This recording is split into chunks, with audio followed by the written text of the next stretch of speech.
Do you see this? This is a parking charge notice. It's a fine because I did something wrong. I parked in the wrong spot. Or well, I forgot to put my number plate actually. Well, the good thing is that last time I checked, there's still no fines like these for choosing the wrong color. I don't know how familiar you are with me and my channel, but the last few videos that I've released have been a foundation, things that I think helped me to grasp design concepts, but there is one that's missing, and it was on color. Color is a really simple aspect. You don't need to overcomplicate it with 60, 30, 10% different colors, whatever. You don't need to go to the color wheel and study it in depth. You just need tone on tone. Just have a set number of colors. They can be whatever colors you want. I'm sure you're gonna find on Pinterest, on the internet, anywhere, beautiful interiors with any color out there. They don't necessarily need to be complementary or triads or whatever it is. The color is not exactly what you should be choosing, but rather limiting yourself in the amount of colors so that you have a space that has color and echo. It's the best way that I can describe it. All of these concepts I'm just trying to bring to you so that you know what we're going to discuss in this video. But first, I want to say you're not afraid of color. I don't know anybody who's been hurt by the color green.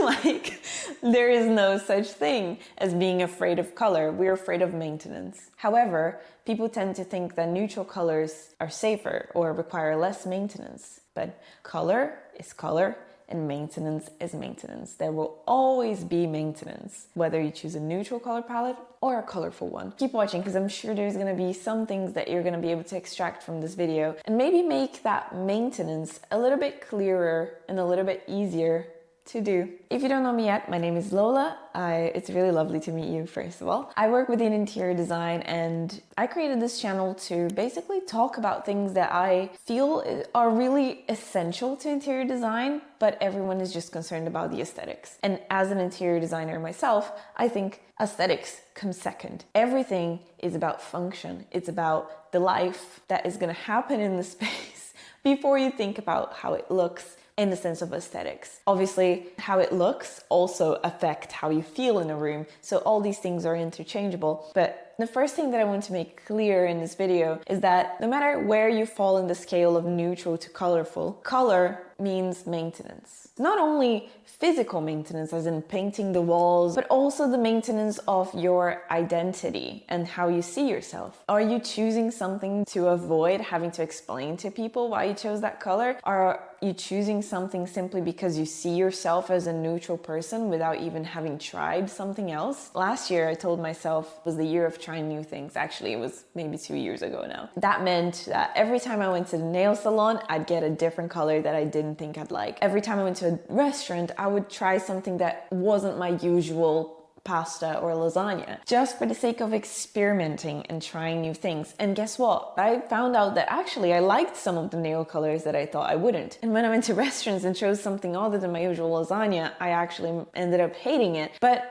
when I hated it, I didn't blame myself for the mistake. I blamed experimenting. I thought to myself, me not liking this simply means that I tried. And because it was the year of trying new things, I knew that it wouldn't be too long until I had to try something else. And therefore, no mistake was permanent. Obviously, when you're talking about a nail polish and a wall color, one can be sort of washed off and the other one can't. So it is something that requires a little bit more thought. I'm gonna take you to the studio because it's really echoey here. I really don't like it. Look, this is a mess. It is my messy place, but it's my mess. Do you know what I mean? It will be clean eventually. Ow.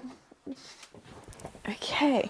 Much better now, isn't it? As I was saying, these videos are meant to be little pills of permission. Talking about interior design concepts the way that interior designers use it. It's not just all about the color that will look good. It's also about the color that makes the client feel good. And you try to find out as much as you can about the client so that you can make an informed choice on the color of their home. It's fine to have a neutral home. It's fine to have a colorful home. It all depends on you. The bad thing is to absorb what other people talk about when they refer to color. This is something that really bothers me. I had a manager who, because of her own personal preference, didn't allow us to use a certain color. This color was purple. And I just cannot fathom how much that affected my relationship with that color. She was so much higher up than I am, and because she had this opinion on this color, it affected my opinion on this color. I try so hard. I can't express this enough. I try so hard not to say negative things about a color because I just find it really jarring when someone's like, oh, this is a really ugly color. Like, oh, this is a really ugly blue. Who, like, first of all, I wouldn't paint my wall bright red like this, but I'll tell you that I absolutely love this package. I think for this package, because it is about Indian roses and about the scent, I think there's no better color than this red. So detach yourself from the opinions of others when it comes to color, because the only wrong color for you is a color that you don't like. Okay? Second thing I wanted to try and pass on is that even though I am now more of a neutral kind of person for my home, I am 100% sure none of you had beige as your favorite color when you were a child. 100% sure. It just wasn't, okay? And if it was, please let me know in the comments. I want to know why. Why beige was your favorite color when you were a child. I'm kind of concerned. And I'm sure there's going to be a lot of people in this little community of mine who will be willing to help you out. So I wanted to remind you that we are born confident and bright. You know, my favorite color when I was very young was pink, and then it became purple. Why? Because of the same reason as yours changed. There was some friend in school whose favorite color was also pink, and then I went home and I was like, well, now my favorite color is purple. And then it became turquoise because Caroline's favorite color was purple. So now I decided on turquoise. And then my little sister's favorite color became turquoise. And that's when I was like, okay, enough. I don't have a favorite color anymore. Maybe I like beige. I'm kidding. But you get what I mean. Like, we're born colorful, confident, and bright. And I, deep down in my personal circumstance, was questioning why was I so bright and confident? And it was because there was no maintenance involved. There is no accountability for anything. I could have a pink pencil case, and I knew that if my favorite color changed to purple, next year I would just ask my mom for a purple pencil case, and my mom was fortunate enough that she was able to give me a purple pencil case. And so there was not much maintenance included in changing your favorite color or changing your color preferences, right? Every time you just changed a color preference, you just picked up a different coloring pencil and colored things in a different color. There was no price to pay. But in interior design, whether you choose a red wall or a beige wall, you're still going to have the same amount of maintenance, in the sense that you're still going to have to repaint this wall eventually. You're still going to change as a person, and your color preferences will change regardless. Now, whether you want to invest in a colorful wall or in a colorful pillow, I do think that limiting your colors into a really tight color scheme is the key to having a home that looks nice. Now, color is actually a really simple concept. I know I say that to myself all the time because I tend to go and overcomplicate things, and I have to repeat this to myself. Color is simple. Look at the color wheel. You can overcomplicate it with color relationships, and color is just so simple. You choose a few, very few, 3 or 4, maybe 3 if you want to be really good, and you use tones of that color throughout your house. If my color scheme was beige, terracotta, and green, I wouldn't say that I need the exact same color in different things, or that I just need to spread terracotta things around my house. No, it's just a tone, and then everything around that tone. Imagine like different little clouds of colors that are similar, and different little clouds of different browns, different saturations. It's like echoing. Imagine you have a living room, a living space. If you have the same exact color in different places, it's gonna look patchy. Whereas if you have echoes of those colors around the space, it's gonna look nice. But the source color needs to be minimized. That's difficult, just limiting yourself. Well, I'd say 3 is the ideal number, because 2 is flat. It's a bit, a bit chessboard. But 3 or 4 would be ideal. That's what I mean. I don't know if this is clear enough. Feel free to let me know. It's Lola. It's really confusing. I didn't get anything. That's fine. I'll try to make a new video trying to explain things better. So yeah, just give me some feedback if you can. And as long as you know that neutral is also going to give you maintenance, and you still want to choose neutral, then,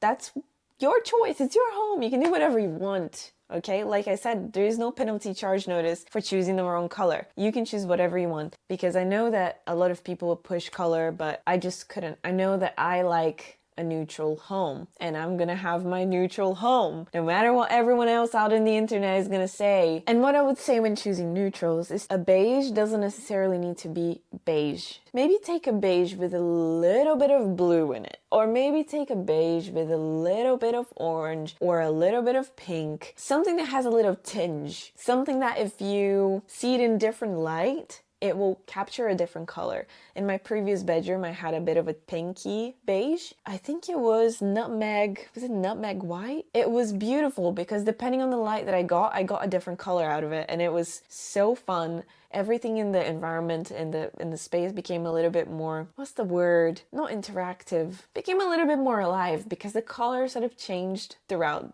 the year and throughout the day, and it was just fun. So have a little bit of fun when choosing your neutrals. Try to put a little tinge of something and watch how you will feel like you're designing your space more than if you just went, yeah, I'm gonna do that beige because it's safe and it's gonna go with everything. Because no, you're still gonna have to think about the contrast and what you put there. And if your walls are beige, fine, but you're still gonna have to have a limited color palette that is not just made out of beiges, you know, maybe a darker blue or maybe a darker brown or a little bit of a terracotta as an accent color. But you don't have to limit yourself to those exact tones. You can have different kinds of neutral in different rooms. One can be a little bit more pinky, one can be a little bit more purpley, and this way you create an interior that's not so flat and beige, because there is going to have a little tinge of something and you will be able to see it. You'll have more fun while doing it, and you'll feel like you're designing your space a little bit more because you're choosing that color more intentionally than just going with a beige because you think it's going to go with everything. You're still going to have to think about the other colors. Otherwise, you're going to have a really washed out home. But all I'm saying is not paint your wall one color or the other. Is more you can have neutral interiors that look really beautiful. If you're choosing a neutral interior, which is what I tend to do, go hard on the textures, on the patterns. You can have patterns that are neutral, but they will create contrast. Like, you know, they'll create dimension. If you have a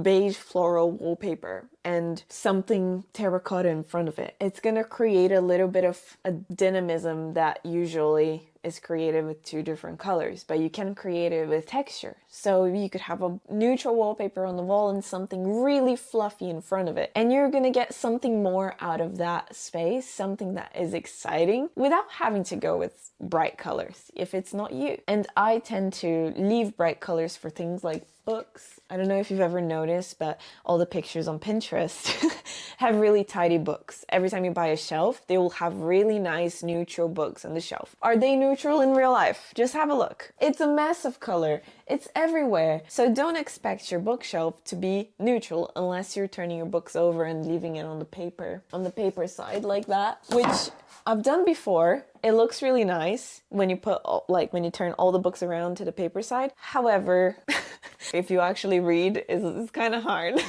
to find the books that you're looking for. But ultimately, I think what I wanted you to learn in this video is that everything in life needs maintenance. Relationships need maintenance, flowers need maintenance, and therefore, you know, if the colors on your wall need maintenance, so be it. It just means you're alive. If you hate this color in 3 months' time, who cares? And you'll find a solution eventually. Just because something needs maintenance doesn't mean it's a bad choice. And I hope you learned something from this video. I hope this video allowed you to feel like a little bit more free to choose your colors, whatever color you want. And if you're interested in this kind of content for other concepts, furniture, how furnishability of a home, which is a really important aspect when you're moving homes and looking for the right home and etc. Anyways, have a look at my channel, and subscribing doesn't mean you'll be notified of my videos every time I post. It just means it's gonna be there in your folder for whenever you're needing a little bit of a push, for whenever you want to hear what I have to say. And like always, thank you so much for watching and sticking around, and I hope you have a lovely rest of your day or evening wherever you are. I will see you next time. Bye.